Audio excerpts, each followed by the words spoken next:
So this feels increasingly like what in my religion is called a wake. In others it's called a funeral. And I'm not dying. Any of you that have heard to the contrary, there were rumors afoot, but I'm not dying. I have to say,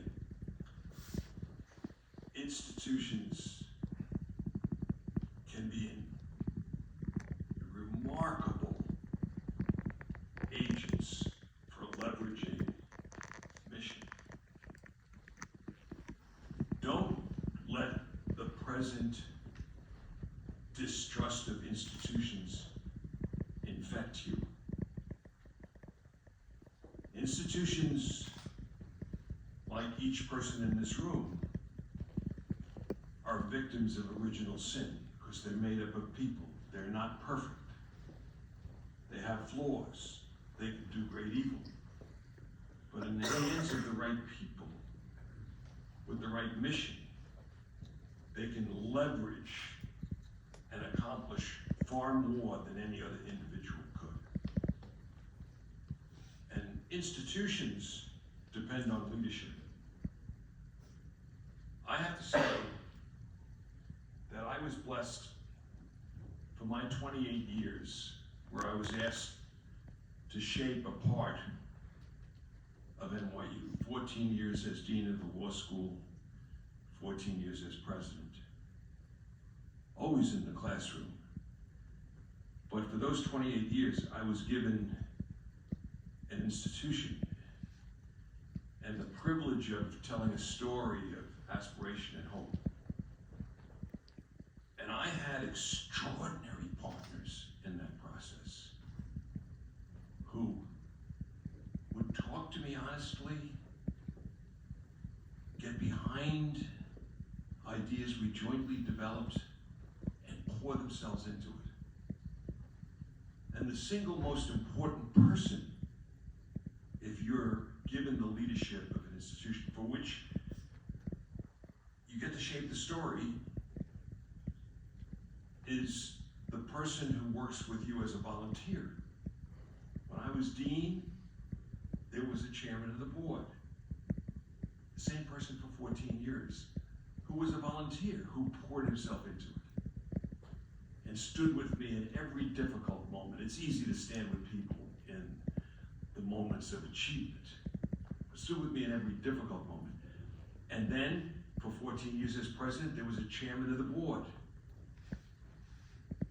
And that person was the same person that had stood with me for the 14 years when I was dean of the law school. For 28 years, I was blessed with a person that I knew had my back at every moment.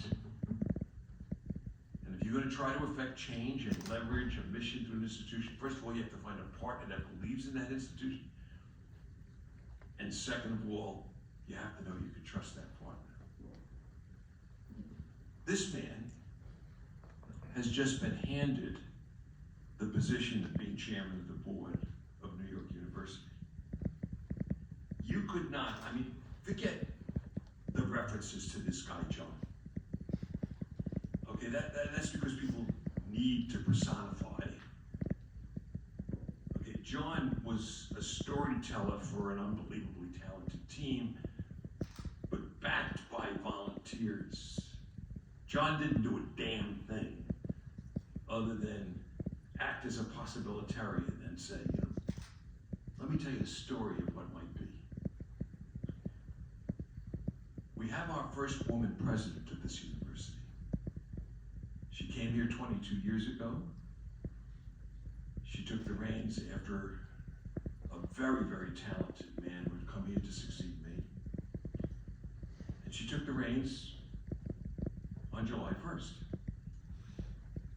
And in 2 weeks, there'll be a new chair of the board. And it will be this kid from the Bronx.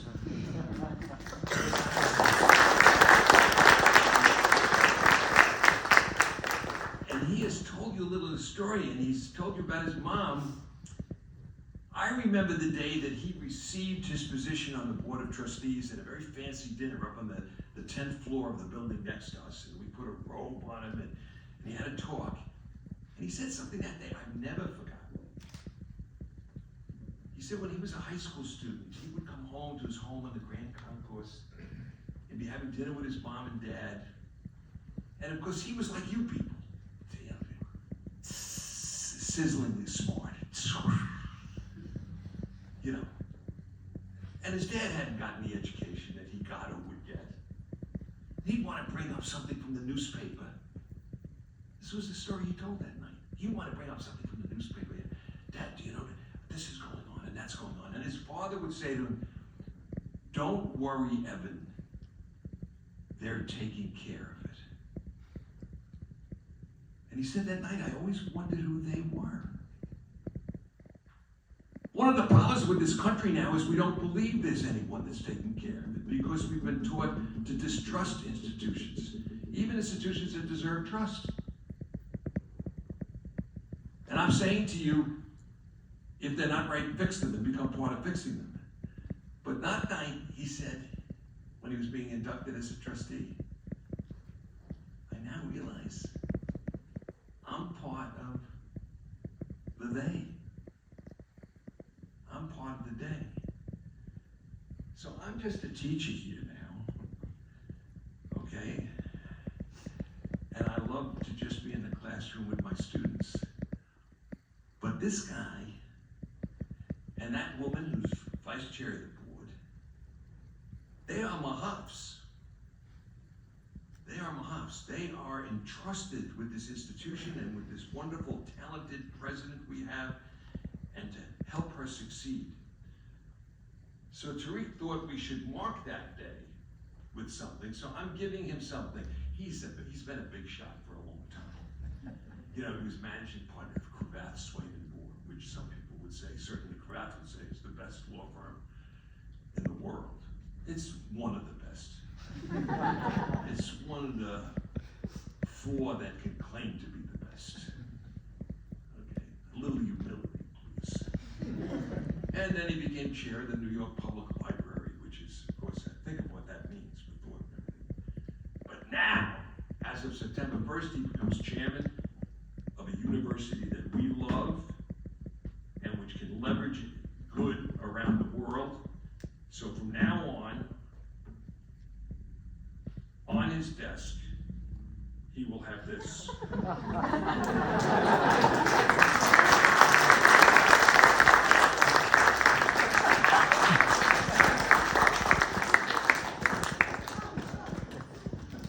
Okay, I know it's late, I'm not going to say much, but I do want to say a few words. First of all, Michael, Vanessa, my beloved Chandrika, with whom I share a birthday, although not she would want me to emphasize the same year by any shot.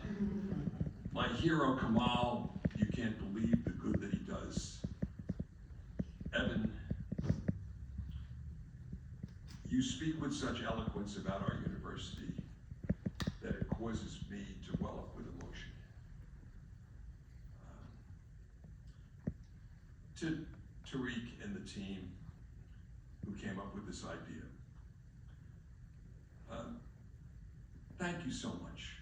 I thank you on behalf of the students. I thank you on behalf of myself. I thank you for bringing to the forefront something that's been interlinear as the day has gone on. But I just want to put it to you quite specifically. Each of the young people in this room, I'll use you as a prop, Peter, because you were Jesuit educated, so like me. So come here for a moment, just to allow me, if you would, to touch you. Okay. So here he is. Like each of you, he was born smart. You get that? You were each born smart. You understand? You didn't earn that. You had nothing to do with it. It's something that just happened to you. Go sit down. You were born smart. You could have been born dumb. Think more valuable than the lottery that was won last night. Now, what? Given medical advances that will occur between now and the time you move to another world, you're something like 15% into your lives, maybe 5% into anything that you've consciously shaped in terms of real choices that weren't made for you, maybe even less than that. You're at the beginning of the journey, and you've done a pretty good job so far, as evidenced by you being here, of using the fact that you were born smart well. But you are novices. If you're born smart, if you're given that grace, it could be called a grace. It's not a spiritual grace, but it's a life grace. If you're given that grace, then you have a duty to use it well. You have a duty that is forgotten too often today, to live for others. So I just want you to understand you have that obligation. It will be, whatever your theology is, in my religion we would call it the most grievous of mortal sins. The worst sins, if you waste that. And wasting that is using it only for yourself. Wasting that is using it selfishly. Wasting that is not sacrificing for a common. The way he and she do every time they pour themselves into NYU. The way he does every time he pours himself into making the world healthier. The way she does every time she makes the world more informed. The way he does as he tries incessantly to bring education to people who are as smart as you but don't have a chance unless a person like Kamal gets them. Think about that. Think about the Rohingya. 1 million of them in the camps where there's a little tent called the Learning Center named for my late wife. Little inches of progress. You emulate them. Emulate them. Use the fact that you were born smart for the good of the common. And go beyond that. Suffer pain for the common. You're not doing enough unless you're suffering pain in a good cause. That you're really going beyond, that you're making it your passion. And suffer pain even if the fruits will not appear for people that give speeches like have been given at my wake today. Okay? Don't need the credit. It'll come to you far more than you deserve, perhaps, as it has to me. Far more than I deserve. Because there are people whose names are not mentioned who really did the hard work. But be willing to suffer pain in a good cause, even if it's not one that produces immediate results. Now, we are handing you a broken world. But if you listen carefully, there's one other thing I want to articulate for you. I want to impose upon you a duty to hope. A duty to hope. Never before has the duty to hope been more important. No matter how strong the headwinds. So I've recast for myself. I don't know how many of you are conversant in Greek mythology. At real Jesuit schools, we had to have 4 years of Latin and 3 years of Greek, not in translation. Have you taken Greek, Peter? No, because Regis is not a real Jesuit school. Andramoyen epimusa palutropon hasmala pala planthe epitroides. Have you even taken Latin? No? Please give me that. Arma varumque cano troide quid. I don't know what's happened to education, but in any case, there's a story in Greek mythology which usually starts like this, and I want you to pay attention to the verb. Sisyphus was condemned to trying to push a boulder up a hill. And the condemnation comes from the fact that whenever he approaches the top of the hill, the boulder falls down to the bottom. And eternally, we are told, Sisyphus has to go and push up yet again and have it fall yet again. I reject the word was condemned. I want to replace it with Sisyphus was given the opportunity to push the boulder up the hill. And as hard as it gets, and as many times as it falls to the bottom, I want to accept the role of Sisyphus in the world. I want you to accept the role of Sisyphus, not as a condemnation, but as an opportunity, because those of us who care about bending the arc of justice and equality and freedom in the right direction, if we give into the headwinds and we stop trying to push that boulder up the hill, it ain't ever going to get there. So yes, it is right, and Tariq, and the others, I applaud you for doing what you do. This is a very, very little thing, very little step, but it might ignite you.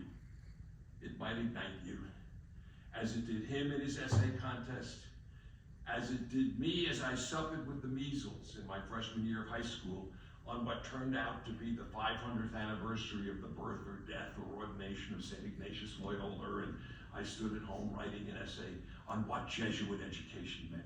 And I just told you what Jesuit education or NYU education or real education means. It means understanding the gift you've got by virtue of your appearance here today. You were born smart, you have a duty to hope, you have a duty to use that talent well.